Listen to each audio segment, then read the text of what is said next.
are going to see about them in detail. Okay, so we are going to see about them in detail now. First one is avalanche breakdown, and you know this avalanche breakdown, we are familiar with this term. This happens in the reverse biased PN junction diode. Same thing we have here. So which junction is reverse biased here? We have two junctions, right, in BJT. Which junction is reverse biased here? Emitter base or collector base? Connector Collector base. collector base is reverse bias. So this avalanche breakdown, the possible source of avalanche breakdown is going to be the reversed bias collector base voltage, collector base junction, because in that junction only I'm going to apply reverse bias, because always my emitter base junction is forward biased. So when I'm going to apply a reverse bias to a diode, so there is a limit on the voltage that can be applied, which is called as avalanche voltage. So when I'm going to apply, when the similarly, this is the first point is for a diode. Similarly, in a transistor also, since I have two junctions and only one junction I'm going to reverse bias, so I have a maximum reverse bias voltage which can be applied, below which the transistor will work fine. If you cross that voltage, then breakdown will happen. So that voltage is called as breakdown voltage BVCB naught. So it is breakdown. So it is given BV. So don't think B and V are separate. It is not B into V. It is BV CB naught. CB naught means collector based junction is reverse bias, and CB zero indicates the reverse saturation voltage. So it is BVCB naught. So till the voltage reaches BVCB naught, everything will look like normal. Once it exceeds BVCB naught, then the breakdown happens in the form of avalanche breakdown. You know what is an avalanche effect? One electron will go and hit another electron, it forms two. It breaks the covalent bond, it forms two. Two become four. Four becomes eight. So you can see in a very few seconds, you can see a huge avalanche of electrons in the collector base reverse bias junction waiting to cross over and produce this avalanche breakdown. Okay, so that for avalanche breakdown to happen, you have to definitely you will have an upper limit on the collector base voltage. So you definitely the VCB should always be less than the breakdown voltage. So upper limit will be there. That upper limit is going to be the breakdown voltage. So if you cross the breakdown voltage, then definitely you can expect the transistor to break down after the avalanche breakdown voltage. The breakdown, as you say in conventionally, when you say a bus is breakdown, bus சொல்லுவோம்ல bus breakdown ஆயிருக்குன்னு, which means that the bus is not able to function normally. There is some interruption. Same thing, a transistor breaks down. Bus breakdown ஆச்சுன்னா you can repair it. But when a transistor breaks down, you cannot repair it, because the complete transistor will be damaged, which makes the transistor not usable for the remaining. You have to throw it into the dustbin and you have to buy a new transistor. Simply சொல்லணும்னா that is the thing. So when a transistor is broken down, it is gone. Its lifetime is over. So upper voltage limit will always be there in the reverse bias collector junction. So if you cross that upper voltage limit, then definitely you can expect avalanche breakdown to happen. Why this avalanche breakdown is happening is because you're applying a very high value of voltage. It creates a very high value of electric field across the depletion region. So initially, this electric field is very strong and nobody can cross the junction.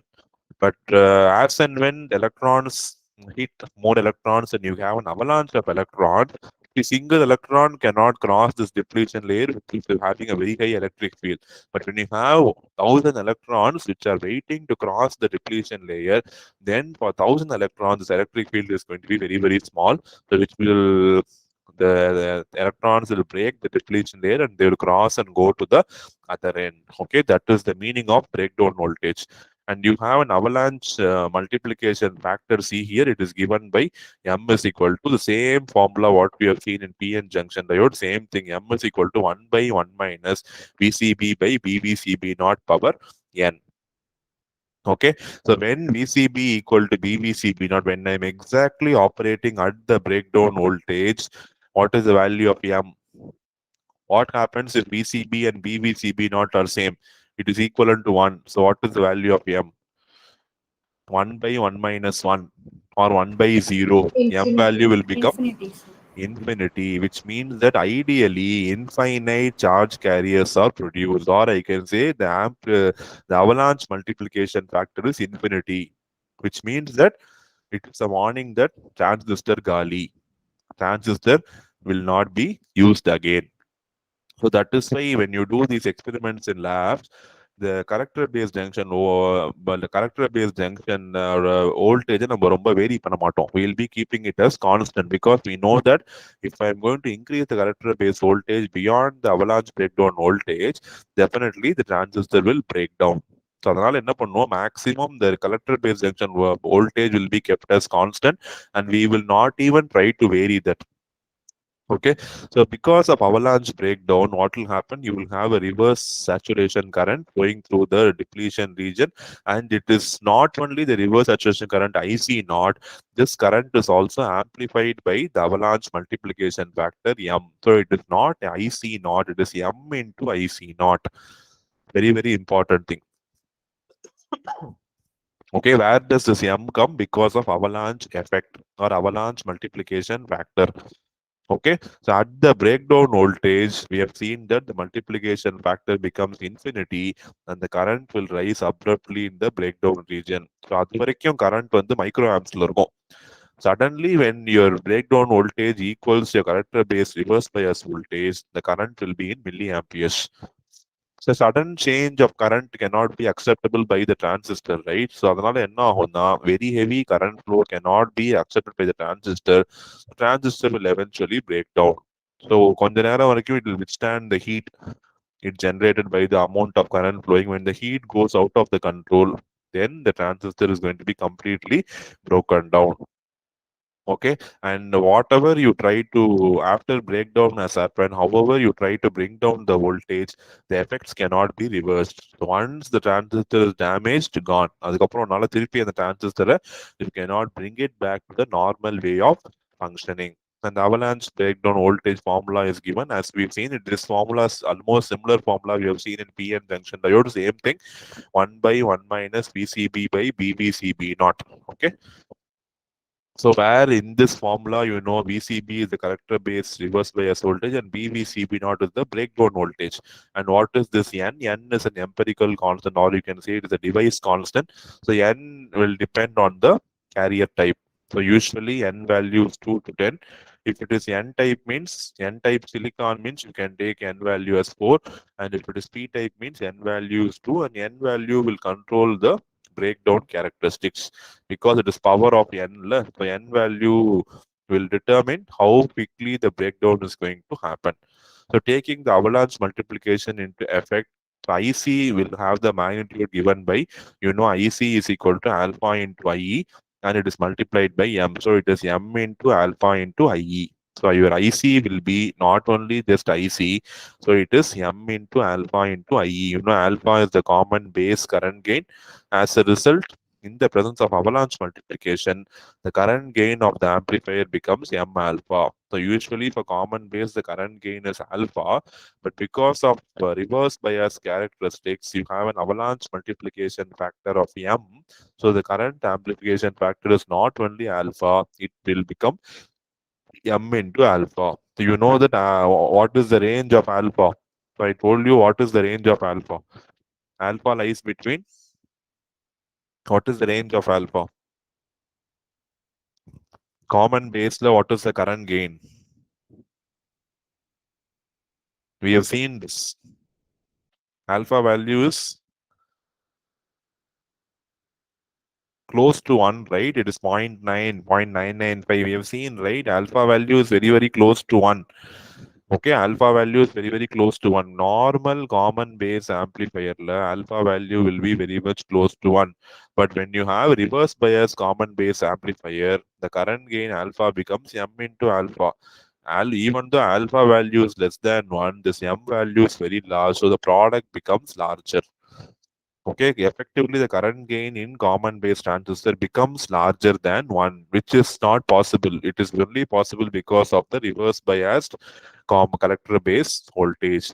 So as a result, what happens? The emitter current may display a negative resistance effect, which may lead to instability of my transistor. So இதனால என்ன ஆகும்னா the transistor will become unstable. So a transistor, if it has gone to the unstable state, it is very, very difficult to bring it back to the normal limit because of this avalanche breakdown. And this is the avalanche breakdown you see. So you have you have in common emitter configuration, you will have this common emitter breakdown voltage BVC naught. In common base, you will have this BVCB naught. So ரெண்டு limit இருக்கு இங்க. First வந்து BVC naught தான் வரும். Then only you will have BVCB naught, and this they are related by these two formulas. So BVC naught is related to BVCB naught by BVC naught equal to BVCB naught into n root of 1 by HFE, nth square root of 1 by HFE. So BVC naught is 40 to 50% of BVC. It's almost half of BVCB naught. So பார்த்தீங்கன்னா the total value BVC naught is this value is half of the final value. Okay, so the upper limit is going to be VCE. So this is the upper limit of VCE that can be placed without damaging the transistor. So you can operate till this region, till before touching your VVCB naught. So if you touch VVCB naught, then surely the transistor will break down. Even this BVC naught kuda okay. இதனால ஒன்றும் பெரிய effect இருக்காது. But when you have to operate the transistor just before BVCB naught, because once you touch BVCB naught, that will trigger avalanche breakdown. So your transistor will be out of your control. The electrons will be hitting, more electrons will be produced, they will cross the depletion region, heavy current will flow through your transistor. When heavy current is going to flow, it is going to dissipate huge amount of heat. So temperature increase ஆகும். So ultimately transistor will break down. It's just like chain effect. So one trigger ஆச்சுன்னா ஆட்டோமேட்டிக்கா எல்லாமே அதனால affect ஆயிடும். And you cannot bring it back. You cannot bring that back again. Okay. So any doubts so far in avalanche breakdown? So we are going to pause here. We have one more type of breakdown. I told you reach through or punch through. So we will going to see that tomorrow in tomorrow's class. So any doubt so far in avalanche breakdown? I'm going to pause for a few seconds. You can ask. Or any other doubt so far you have in unit 1 and 2, please don't hesitate to ask. This session is for clarifying your doubts only. So don't read ED with assumptions. This is the only core paper you have in this semester. So இதோட ஏன் எந்த பேப்பருமே உங்களுக்கு வைக்கல அப்படின்னா the reason is this paper is very, very important. So இதோட club பண்ணி படிக்க முடியாது எதுவுமே, because unless you know the basics of ED in this paper, you cannot study other subjects. So that's why from third semester you will be having lot of core papers. In first and second semesters you have only one core paper, because those are the basics for your entire engineering career. Okay, any doubt you have, you can ask.